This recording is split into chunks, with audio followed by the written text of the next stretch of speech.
Uranus और फिर last में आपके पास होता है यहाँ पे नेपच्यून, ठीक है। अब मैं यहाँ पे प्लूटो व्लूटो नहीं गिन रहा हूँ, ठीक है, वो आप यहाँ पे गिन सकते हो खुद, पर वो प्लैनेट में अब काउंट नहीं होता है, ठीक है, तो इसलिए मैं यहाँ पे प्लूटो नहीं बता रहा हूँ आपको, ठीक। तो आपको यहाँ पे ये याद रखना है। अब यहाँ पे देखो कैसे आप याद रख सकते हो, जो आपको ये शुरू के 4 दिख रहे हैं ना, शुरू के 4 को हम लोग बोलते हैं टेरेस्ट्रियल प्लैनेट्स, ठीक है। यहाँ पे मैं लिख भी दे रहा हूँ, टेरेस्ट्रियल प्लैनेट्स, ठीक है। और इन चारों को हम लोग बोलते हैं गैस प्लैनेट्स, या फिर आप इनको एक और नाम से जानते हो, जोवियन प्लैनेट्स, ठीक है। और ये सब आपके गैस से भरे हुए होते हैं ये पूरे, ठीक है। और मैंने आपको पिछले वीडियो में बताया था कि जुपिटर हो गया यहाँ पे, उसमें कोई लैंड नहीं है, ठीक है, सिर्फ गैस ही गैस है। तो ये आप ऐसा समझ लो, यहाँ पे जितने भी हैं चारों, यहाँ पे सब फुली गैस से ही कंपोज्ड है, ठीक है। और शुरू वाले जो है वहाँ पे आपको ज़मीन दिखती हैं, ठीक है। तो वहाँ पे आपकी क्या है, वहाँ पे बस आपका हॉट टेम्परेचर है कहीं पे, ठीक है। अर्थ जैसे परफेक्ट प्लैनेट है, ठीक है, हमारे लिए, पर बाकी प्लैनेट्स नहीं है। तो बाकी 4 यहाँ पे तो गैस वाले हो गए, इससे पहले वाले क्या, आपके टेम्परेचर उनका बहुत ज़्यादा हाई रहता है उसकी वजह से, पर आपको एटलीस्ट वहाँ पे ज़मीन दिखती है, ठीक है। पर यहाँ पे क्या है, यहाँ पे आपको सिर्फ गैस ही गैस दिखती है।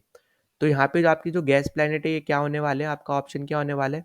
देखो यहाँ तो मार्स आ गया, ये हटा दो, यहाँ पे मार्स आ गया, ये भी हटा दो, यहाँ पे भी मार्स आ गया, ये भी हटा दो, तो आपका ऑप्शन क्या हो गया, बी, ठीक है, जुपिटर, यूरेनस, नेपच्यून, सैटर्न। तो इन्होंने बेसिकली आपको सीक्वेंस में नहीं दिया है, शफल करके दिया है, तो उससे कंफ्यूज नहीं होना है, ठीक है। बेसिकली आपको यहाँ पे बस इतना पता होना चाहिए, एस्ट्रॉइड बेल्ट के बाद जितने प्लैनेट्स आते हैं वो सब हमारे गैस प्लैनेट्स होते हैं, उनको हम लोग जोवियन प्लैनेट्स के नाम से भी जानते हैं, ठीक है। तो ऑप्शन बी यहाँ पे करेक्ट है। नाउ आई होप कि आपको सारे क्वेश्चंस जो भी मैंने यहाँ पे कराए हैं CDS 1 2023 के पेपर के, जो भी हमारी ज्योग्राफी के क्वेश्चंस आए थे यहाँ पे इस साल, तो आपको अच्छे से समझ में आ गए हो, ठीक है। अगर कोई भी डाउट होता है तो आप कमेंट सेक्शन में लिख सकते हो, कोई सजेशन होता है तो वो भी आप यहाँ पे दे सकते हो, ठीक है। साथ ही साथ यहाँ पे देखो, अभी हमने यहाँ पे पार्ट 2 कर लिया है। अब यहाँ पे आप देख सकते हो कि यहाँ पे हम एक पार्ट में एक पर्टिकुलर पेपर ले रहे हैं, क्योंकि आपका सिलेबस जो है, या फिर आप बोल सकते हो ज्योग्राफी के जो क्वेश्चंस आपके आते हैं CDS एग्जाम में वो ज़्यादा आते हैं, तो इसलिए वीडियो थोड़ी ज़्यादा लंबी बन जाएगी, ठीक है। इसलिए अपलोड करने में थोड़ी दिक्कत होती है, इसलिए मैं आपको यहाँ पे एक एक पेपर करके यहाँ पे आप करवा रहा हूँ।